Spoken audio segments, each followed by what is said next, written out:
Welcome, folks, to today's episode of the Strategy and Leadership Podcast. My guests today are Tom McMakin and Jacob Parks from Profitable Ideas Exchange and the authors of Never Say Sell. Jacob, Tom, how are you guys doing today? We're doing great. Thanks. Yeah, I know you guys are both. I'm going to try to address y'all by name and try to get some joint and parallel questions. So, Tom, why don't I start with you? Tell me about who you are. How did you get to here? And then Jacob, you can do your intro after. I'm 60 years old, so any 60-year-old has a long, sordid story.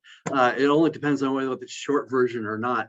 I grew up in D.C. and I went overseas and joined the Peace Corps, walked across Africa, came back, taught school. Anyway, long story, I came out to Montana where Profitable Ideas is located, and I became the chief operating officer of a multi-unit retail concept called Great Harvest Bread Company. It's got about 250 stores around the country. And we sold that company, and I went to work for a pair of private equity firms. And then I bought this firm, or portion of it, about 12 years ago. And that's when Jacob and I started working together. And we've grown the company over the last 12 years pretty significantly and had a lot of fun doing it. That's awesome. And Jacob, a little short intro on who you are, where you're from. Yeah, sure. I am an unusual millennial. I guess we all are, but I have been with the same company for 19 years. In January of my 20th anniversary. I think most of my peers have had 20 jobs by now. I met the founder of our company, Harry Wallace. He was teaching a class that I was attending about sales. I went up there and asked him if I could have an internship, and he promptly told me no. But any good salesman knows I sort of followed up several times and got the internship, and I've been working at Pi and kind of in a variety of increasing roles over the past 20 years or so. That's what when people say no, I tell my kids, like, that's just a code for them asking for more information. That's right. Yeah. Just not now. So Very cool. I'm excited. I know we've been chatting for a little while. I'd love to hear a little bit about what are you seeing in the marketplace? So Jacob, maybe I'll say, what are you seeing in the marketplace? What are you seeing from business people as we discuss? What are they coming to you guys for? What are some of the challenges that they're experiencing? And we'll go from there.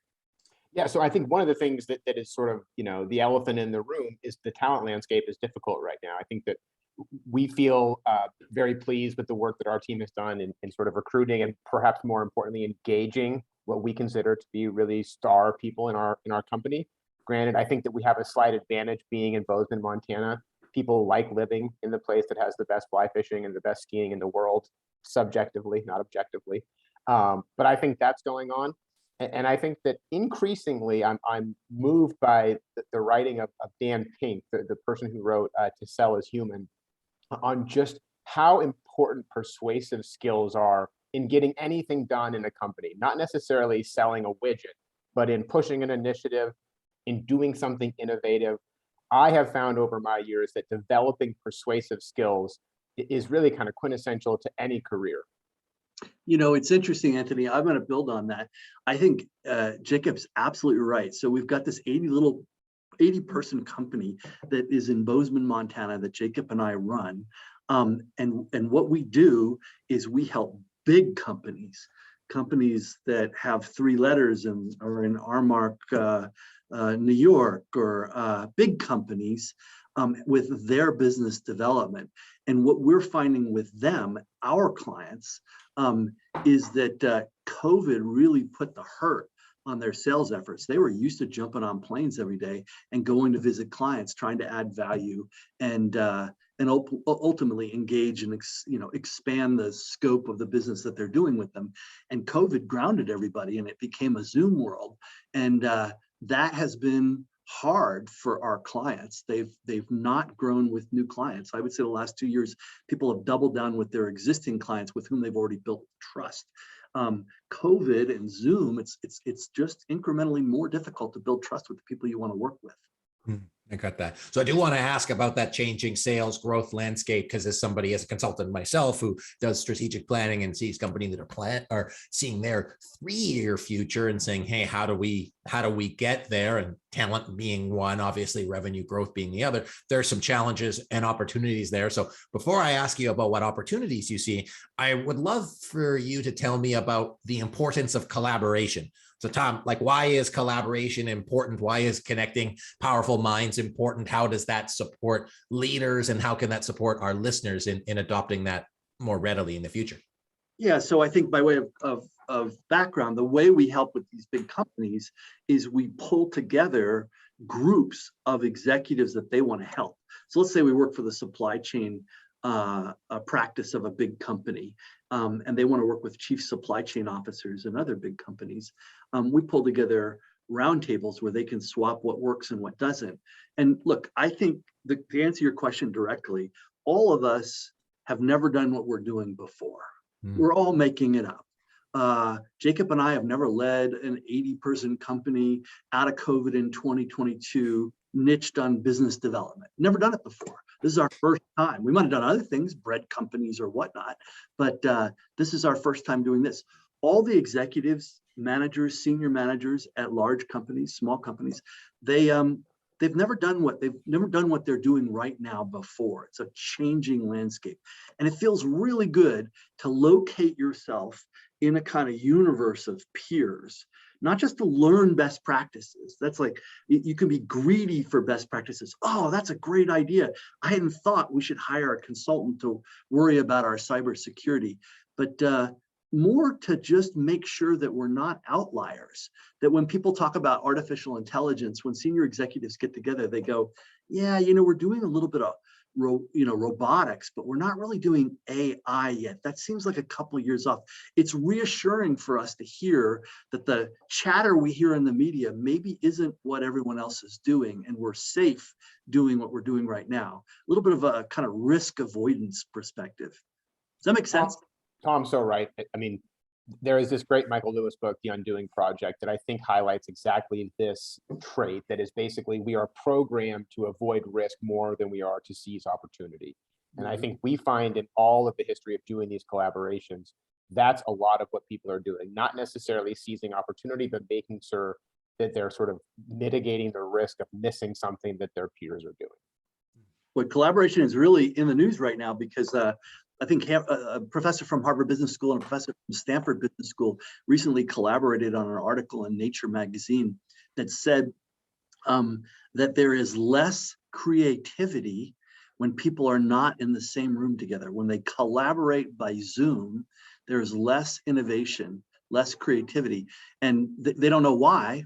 They speculate that we pick up on nonverbal cues when we're in each other's presence, but this entire debate going on right now, you see it at Apple, you see it at Goldman Sachs, you see it at Microsoft, about whether or not we're going back into the building that we call our business's building, whether that's a good idea or not. It's quite in the news right now. It's interesting. Collaboration I think we all need to learn more about the mechanics of collaboration, because my guess is that that gap between creativity we experience online and in person will shrink over time as technology gets better.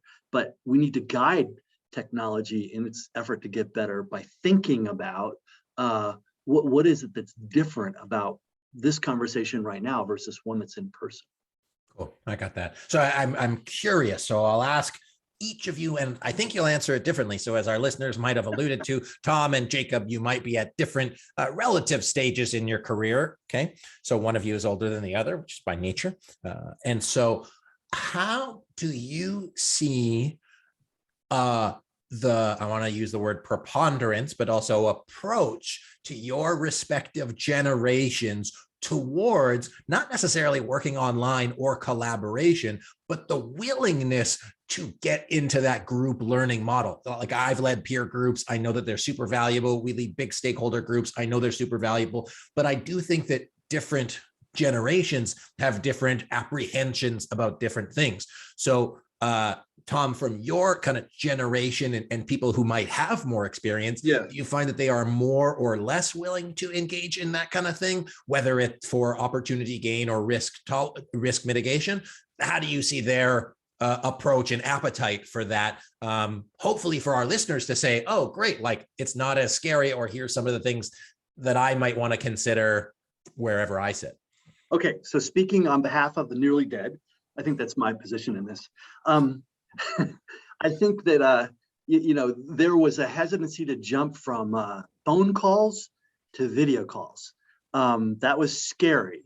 And, COVID just forced my generation to figure it out, and we did, and now we're comfortable with it.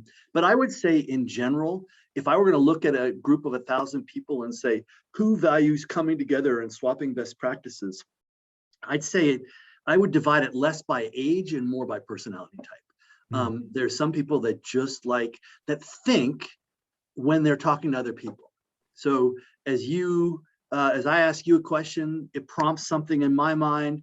You ask me a question and I generate new material that is an insight for me, and I write it down. Some people think that way, some people don't. And we have found, we recruit thousands of people to our roundtables every year.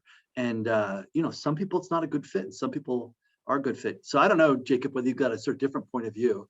So before you answer, Jacob, I'm going to ask you, because Jacob, you and I are probably closer in age, and I would assert that most younger people have a kind of sometimes I know it attitude, or that they might be more protecting of their dollars and their investment. Whereas if you've had that experience, you say, hey, I know I'm going to get huge value out of this. Do you find that, are we seeing the same thing there? Or do you see it differently? Like if you're 40 odd, that you're like, okay, no, I go to get my knowledge and support from other places.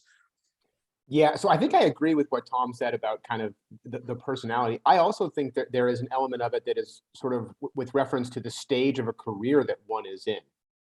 So I think that when you're an analyst at Goldman Sachs and you have all of your peer group sitting in the cube next to you, that sort of network is built into your experience. You're talking to those people, and a lot of times you're going for drinks or whatever on Friday nights after you finish work.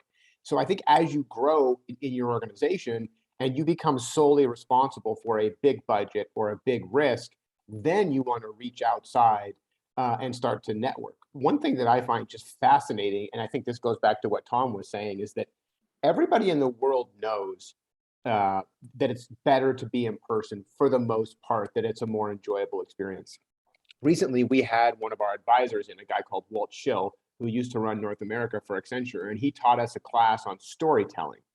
And I had to sort of encourage 2 or 3 people to join that session. And the result of that was that everybody walked away more engaged in our business than they had been before they came in. But just actually taking the action to go to work and do it is something we got to figure out too, because finishing up laundry and staying at home and getting my responsibilities done doesn't help you grow in your career. As Tom said, I think that's something we just have to figure out going forward. Do you see the same appetite for people to do that self-investment? And is that, again, going back to the personality trait that some people are like, okay, great, like I'm on that career ladder. And then some people are saying, like I'm valuing more for growth. Yeah, I think that there are people who and for this, there's no problem with this. Every business needs employees like this, but I think that there are some people who view their roles as transactional, and so they want to get their work done and go home, and other people who are looking for sort of atmospheric growth in their career, and those tend to be the people who join. I do think that in our experience, and I'm not sure if you agree with this, Anthony, that the idea or the practice of networking was emphasized during our education. And I don't know how much it was emphasized, 20 years before we went to school in terms of this is an important part of your career, because so much of that networking was historically done at a church, at a golf club, at a civics organization. And now we're trying to figure out how to do that globally, and it requires advanced techniques and strategies.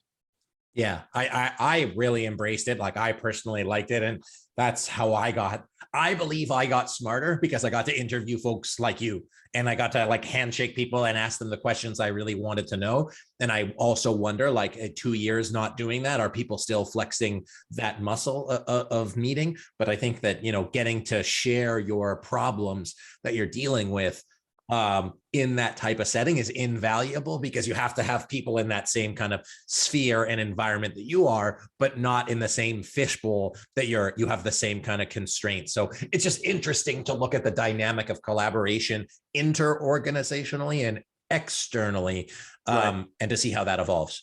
Tom, thoughts? Yeah, we look at collaboration through the perspective of business development. And so if you divide the world up into, people that sell things like iPads and eyeglasses, And then the people that sell expertise, like you're a consultant that helps people grow their business, diagnose problems, fix them, gives advice. So you're selling air, you're selling hot air, if I can, Anthony. And when you do that, it's a harder sale.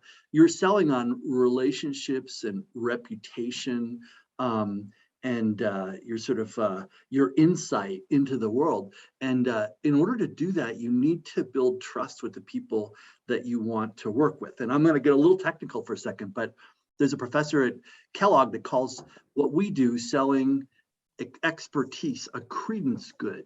A credence good is something where you have to trust that the person is going to diagnose the problem correctly and give you the right answer. So the example I give is like, you get this old car, you take it into the mechanic. The mechanic could say it needs a new valve job for $3,500, or they could say, you know, it's an old car, just put high test in it, it's going to ping, that's the deal. You don't know anything about your car's engine. And so you have to trust that person that they're diagnosing something that's in your interest, not in their interest. Okay, so trust is, you don't have to do that when you buy an iPod, but when you buy cybersecurity help or help for your parents to write a will or business help, any kind of expertise, you have to really trust that the person's going to come in and be truthful with you, have your best interests at heart.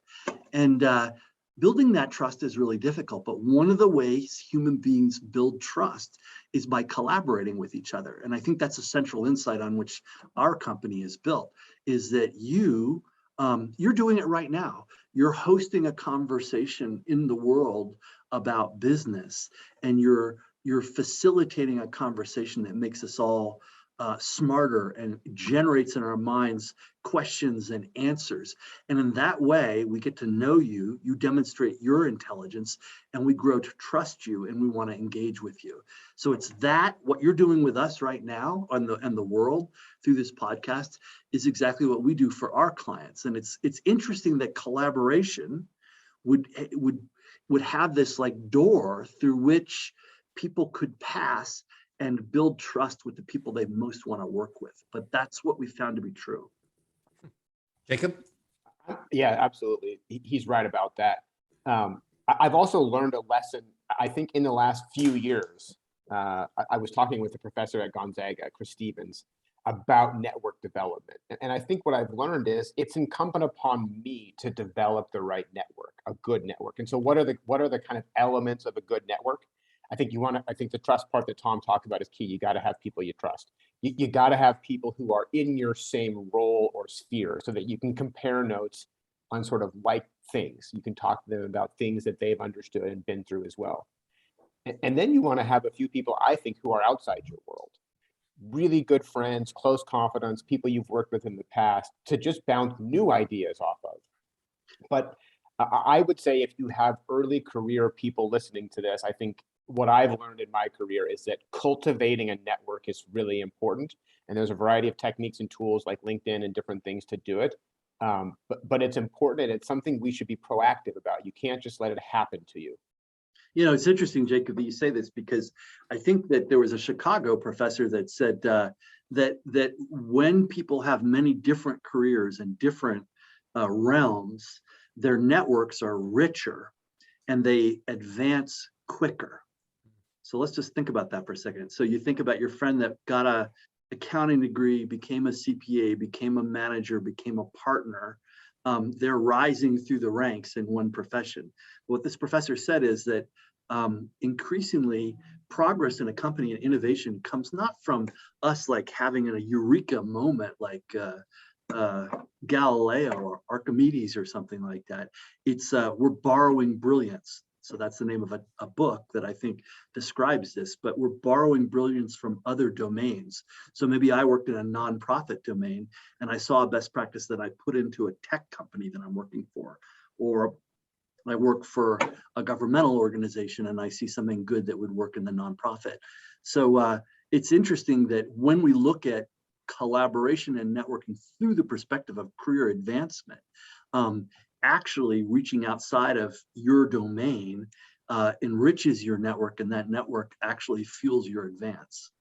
Yeah, I got that. So, I mean, we talk a lot about diversity, equity, and inclusion, but that is the value of diversity, that if you have homogeneity, that you don't have those different lenses. And so a different way to think about it, because I think most people think about DEI for DEI's sake versus diversity of thought and progress. So as we wind down here, lightning round, which is an unofficial thing that I just started right now. In 45 seconds or less, we started today by talking about kind of the future of sales in a roundabout way. What do you see being key drivers for organizations that want to increase their sales, increase their growth, increase the success of people selling in their organizations? 45 seconds or less. Jason or Jacob, I'll start with you. Perfect. I would say design theory. So the idea that you have to put yourself in the shoes of the customer and redesign. Quick story on this. IDEO, the innovation firm, they figured out that kids were not brushing their teeth properly. Little rascals. I think, Anthony, you may have to deal with this at some point in the near term. And so what they did is they didn't put Spider-Man on there or anything like that. They studied the behavior of children, and they found out that they don't have the manual dexterity to hold a thin toothbrush. And so what they did actually is they just made it a lot wider, and the kids would brush their teeth, right? And so I think we all have an opportunity to learn and listen to our customers and to apply a little design thinking to make sure we're serving them in the best way possible. Awesome. Tom? All right. So it used to be, like Jacob said, that if your mother was a CPA in your town, she went to church or synagogue, she went to the Rotary Club, she got to know all the people in town that she could serve with her CPA services. But what's changed is that people are becoming more and more specialized. And through technology, the group of people that they serve is geographically dispersed. And so the lesson from that is that we all need to niche. We need to shrink the pond. We need to say, hey, I'm not a CPA. I'm a CPA for people that own small retail stores and want to retire. And I'm going to bring those people together. Or I work with sovereign wealth funds from around the world. And there are only 30 people in my niche, but I'm going to serve them ably, and I'm going to let them know that this is my expertise and add value to them and advance the sale. So I think the trend that we're seeing is much narrower niches spread across globally. Cool. I love that. Okay, last question. And this one I'm going to give you about 10 seconds to think about. What was one moment in your careers, whether it's 20 years or longer, that you absolutely got your butt handed to you and it taught you a very valuable lesson that you were like, man, I won't forget that, and I'm going to teach it to everybody I know? Like just something you're like, oh, usually those are the forming ones. So Tom, it looks like you got one ready in the chamber. Yeah, exactly. So I used to work construction when I was in college, and my job was to get up at 6:30 and bring coffee to the general contractor and this local policeman that stopped by for coffee and donuts. And I was late periodically. And then I got fired for being late with the coffee. And ever since then, I've hit my marks. And you know what? It doesn't take that much effort to just hit your marks. I learned that early. Awesome. I love that. Jacob? Yeah, I mean, the list is long and distinguished, unfortunately. But I would say that one of the seminal moments for me was getting rejected for my first internship. So I went to school at Montana State. I had told myself, I'm going to grant you 4 more years of fly fishing and skiing and not being that serious about life. So I went to Montana State. And then I got rejected from this internship, which felt really crappy because I was always a good student. And I sort of felt like there's one good opportunity here and I should be having it. And I think what I learned is that you get a lot of no's. It doesn't matter if you're in sales or whatever, but you get a lot of no's in your career, and you just got to build a callus for getting no's. Awesome. I love that. Guys, thank you. It's been such a pleasure. What I'm taking away from this is really continuing to develop the network of people around you to both make yourself better internally as a team and externally. And that there's always lessons in things, whether that's being comfortable getting no's or making sure that you hit your mark and hit your stride. For me, as the person who's selling things, I need to make sure I hit my marks for this team so that I can keep developing things, and then really developing that trust and finding the right place to build trust. So I wrote TikTok to build trust. So I'll do some trust dances, but that's another story. Tom, Jacob, where can people find you? Where can they connect? Where can they learn more about Pi? www.profitableideas.com has both of our emails under our bio. So that's the easiest thing.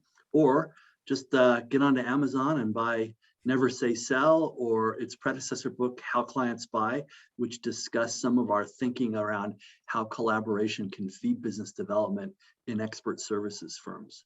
Perfect. Jacob, anything you want to leave us with? No, I mean, LinkedIn as well. No, but just thanks, Anthony. It's been a pleasure getting to talk to you both offline and online. Yes, it's fun. Thank you, Anthony. Great job. Awesome. Thank you, guys. Folks, I hope you enjoyed today's episode of the Strategy and Leadership Podcast. Be sure to connect with our guests, Jacob Parks and Tom McMakin. Go check them out, Profitable Ideas Exchange. Check out their book, learn something. My challenge to you is, what can you do this week to expand your network and create a little bit more diversity so that it makes all parties richer? So once again, my name is Anthony Taylor. This has been the Strategy and Leadership Podcast. I appreciate you. Thank you for watching. Thank you for listening. And I'll see you next time.